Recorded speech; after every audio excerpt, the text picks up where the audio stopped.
কুয়াকাটা বাংলাদেশের দক্ষিণ পশ্চিমাঞ্চলের একটি সমুদ্র সৈকতের নাম, যা পর্যটকের কাছে সাগরকন্যা হিসেবে পরিচিত। তুলনামূলক কম খরচ এবং নৈসর্গিক সৌন্দর্যের কারণে পর্যটকের আগ্রহের কেন্দ্রবিন্দু এবং দেশের এই জায়গাটি। গল্পের এবারের পর্বে থাকছে কুয়াকাটার ভ্রমণের সম্পূর্ণ একটি গাইডলাইন, যেখানে পেয়ে যাবেন হোটেলের খরচ, খাবারের দাম এবং আশেপাশের স্পটগুলোর বর্ণনা। থাকবে কিছু আনসিন প্লেস। গত পর্বে আপনাদের দেখিয়েছিলাম আমাদের ঢাকা থেকে লঞ্চে কুয়াকাটা আসার গল্পটা। ভিডিওটা না দেখে থাকলে দেখে আসতে পারেন চ্যানেল থেকে, যার লিঙ্ক থাকবে প্রথম কমেন্টে। তো চলুন শুরু করা যাক মূল ভিডিওটা।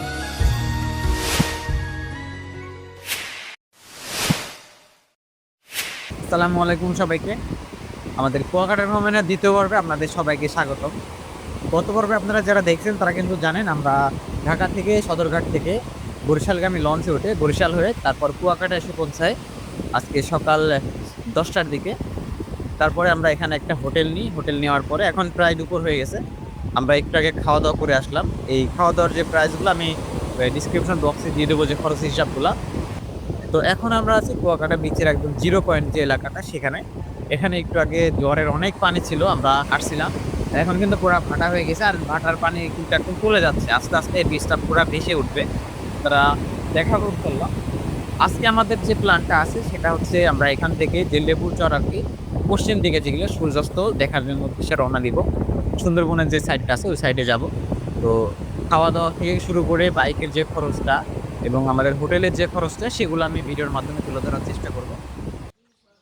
কুয়াকাটা পৌঁছানোর পরে আমাদের প্রথম কাজটা ছিল একটা হোটেল ঠিক করা।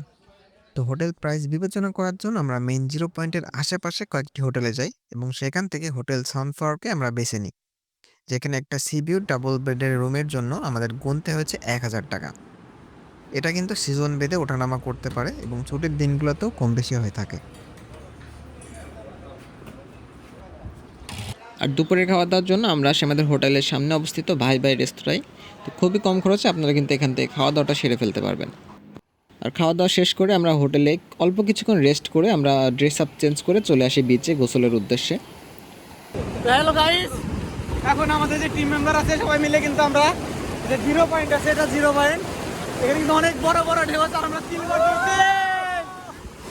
মানে কুয়াকাটা যে এরকম বড় বড় ঢেউ পাবো আমরা কখনো দেখি নাই, ভিডিও তো দেখি নাই, আর এমনি তো কল্পনাও করি নাই। তো এখানে কিন্তু সেরা সেরা ভিউ।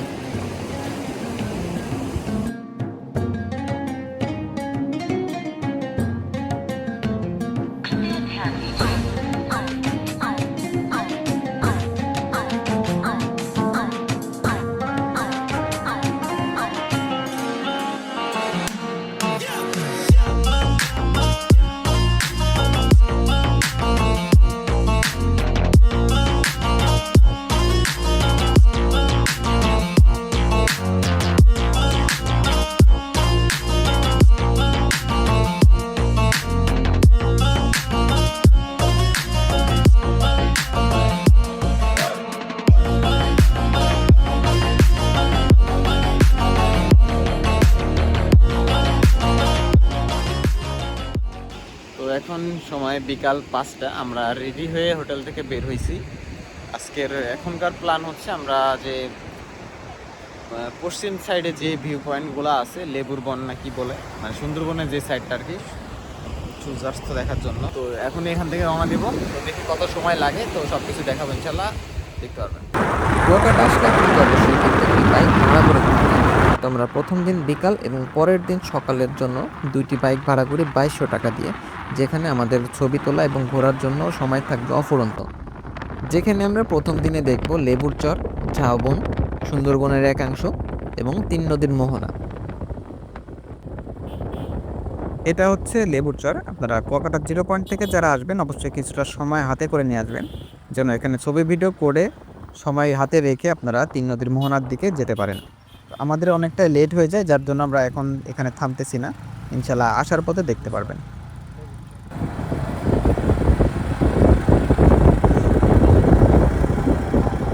তো আমরা এখন আছি, এটা হচ্ছে 3 নদীর মোহনা, অর্থাৎ পশ্চিম দিকে যে ভিজিটিং পয়েন্টগুলো আছে তার একদম শেষ পয়েন্ট হচ্ছে এটা।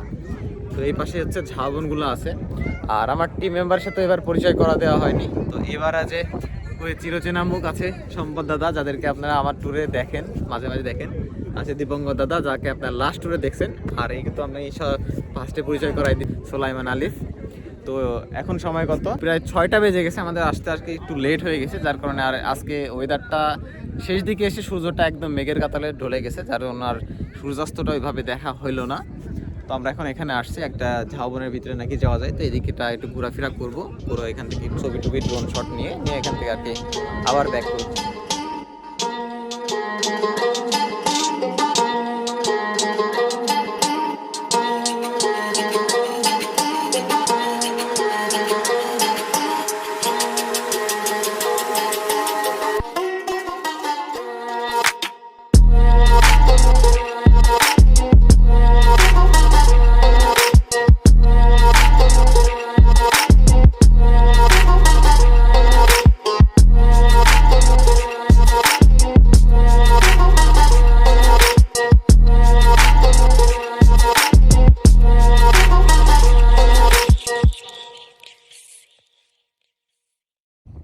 তো এটা হচ্ছে সেই লেবুর চর। আমাদের এখানে আসতে কিন্তু অনেকটাই লেট হয়ে যায়, সন্ধ্যা হয়ে যায়। আর এখানে নাকি অনেক ফ্রেশ মাছ, কাঁকড়া, এগুলো মানে সি ফুড জাতীয় খাবারগুলো এখানে পাওয়া যায়। তো চলেন আপনাদের দেখানো যাক।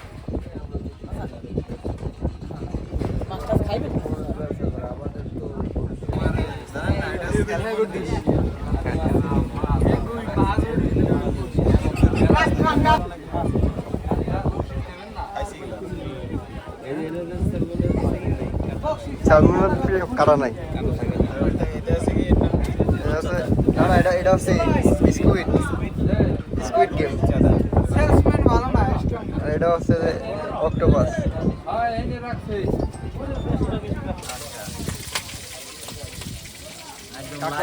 কত সময় লাগে মামা? 20 মিনিট লাগে বাঁচতে। এই যে আমাদের ওই কাঁকড়া কিন্তু চলে আসছে, এটা সামুদ্রিক কাঁকড়া। আমাদের সাথে যে ড্রাইভার ছিল উনি আর কি এটা মানে পছন্দ করে দিচ্ছে আর কি আমাদের জন্য। এই 2টার কাঁকড়ার প্রাইস পড়ছে 150 টাকা, মানে 220 টাকা পুরো চাইছিল, তো 150 টাকা করে আর কি আমরা নিয়ে আসলাম। দেখি টেস্ট কেমন, টেস্ট করো।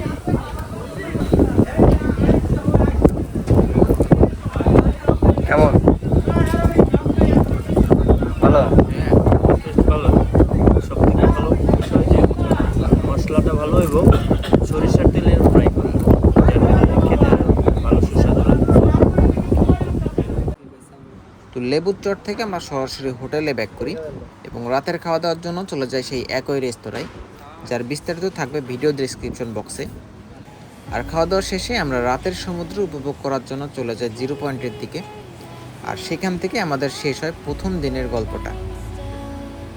Had the whole world at our feet, watching seasons change. Our roads were lined with adventure, mountains in the way couldn't keep us from the sea.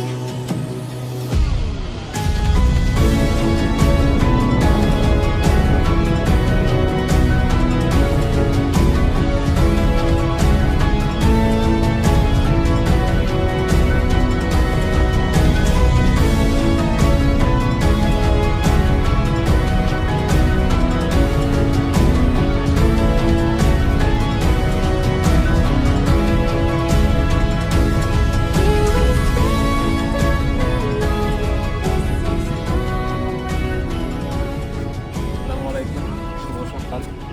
আমরা এখন আছি গঙ্গামতির চর। আমরা সকালে ঘুম থেকে উঠে রেডি হয়ে এখন বাজে 5:30, আমরা 5টার সময় আর কি ঘর থেকে রওনা দিচ্ছি। এটা হচ্ছে গঙ্গামতির চর। এটা হচ্ছে আমরা আসলাম এখান থেকে, মানে জিরো পয়েন্ট থেকে এখানে আসতে আমাদের 5 মিনিট মতো টাইম লাগলো। এটা অনেক মানে দেখে অনেক ভালো লাগতেছে। এটা হচ্ছে নৌকা দিয়ে ওই পাশে পার দিতে হবে আমাদের, যে মানে একটা পয়েন্ট কিন্তু আমরা পার করে আসলাম, আপনারা দেখতে পারলেন। পরবর্তীতে যে পয়েন্টগুলো আছে সবগুলোর সাথে পরিচয় করাই দিব। তো এখানে ওয়েদারটা অনেক সুন্দর আজকে। তো দেখা যাক কতক্ষণ পর্যন্ত এটা খুব সুন্দর ওয়েদার পাই। আমরা এখন গঙ্গাবতী চরে লেকে আসি, আর এখন নৌকা পার হয়ে আমরা চলে যাচ্ছি কাবুর চরে। ওখানে গিয়ে আমরা সূর্য দেখবো, এই জন্য আমরা দ্বীপ অঞ্চলে যাচ্ছি।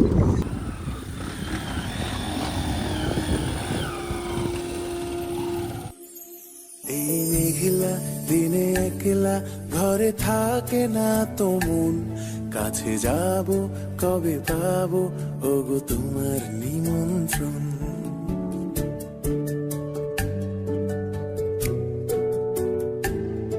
এই মেঘলা দিনে একলা ঘরে থাকে না তো মন, কাছে যাব কবে পাবো ওগো তোমার নিমন্ত্রণ। এই মেঘলা দিনে একলা ঘরে থাকে না তো মন, কাছে যাব কবে পাবো ওগো তোমার নিমন্ত্রণ। Hey, Severina, Severina, do, do, do, do. Da,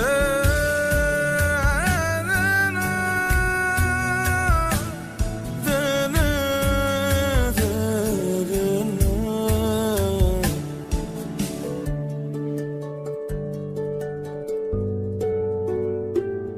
যদি মনে ওই হাওয়া করে শুধু আসা যাওয়া,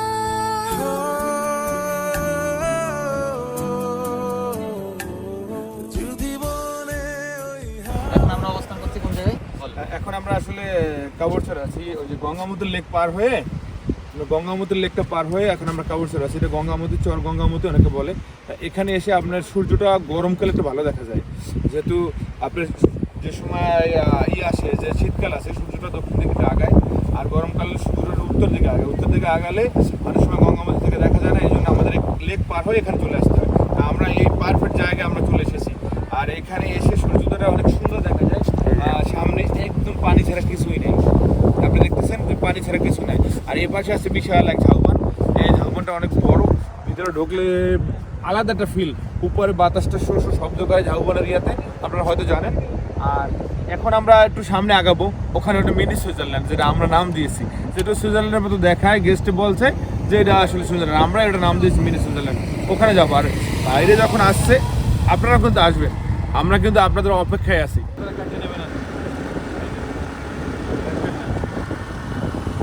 দেখেন ভিউ, দেখেন, চোখে কোনো পলক দেওয়া যাবে না। সামনে দিকে হালকা হাই হাই হাই। এটা হলো সেই ঐতিহ্যবাহী এখানকার লাল কাঁকড়া, সহজে দেখা গেলে না, আমরা এখানে আসার পরে আর কি এটার দাম কত? এটা তো দেখা গেছে আর কি। তো আমরা এখন আছি কুয়াকাটার সেই মিনি সুইজারল্যান্ড। আসলে এখানে মিনি সুইজারল্যান্ড নামটা এমনি আসছে আর কি, এখানে কয়েকজন আর কি স্থানীয়রা মিলে আর কি নামটা দিয়ে দিছে, কারণ যেরকম সবুজ দেখেন বোঝাই যাইতেছে। আর এই পাশটা আর কি আরো বেশি সুন্দর, কারণ এই পাশে আর কি মানুষ যাইতে পারে না, এই জন্য।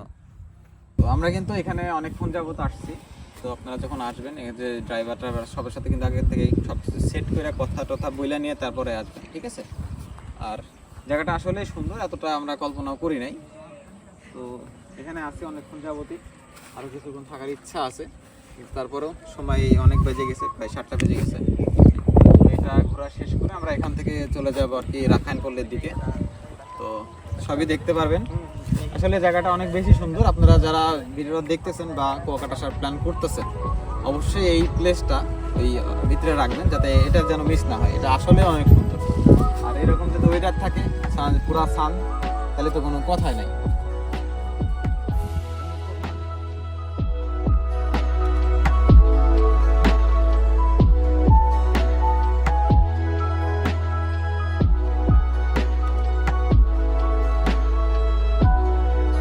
সে যে বসে আছে একা একা, তার স্বপ্নের কারখানা চলছে, আর বুড়ো বুড়ো মেঘেদের দল বৃষ্টি নামার। এটা হচ্ছে গঙ্গামতী চর আর কি, এদিক দিয়ে আমরা সকালে আসছিলাম, আসলে ওই দিকে গেছিলাম। তো সকালে যে এই দোকানগুলো দেখতেছেন না, এটা সাধারণত এরা সকালবেলা এখানে লোকজন ভিড় করে, তো এই জন্য এখানে যে সমুদ্রের তাজা ইলিশ এগুলো এখানে ফ্রাই করে এখানে দেখাবো আপনাদের। ইলিশ দেখে জানাই,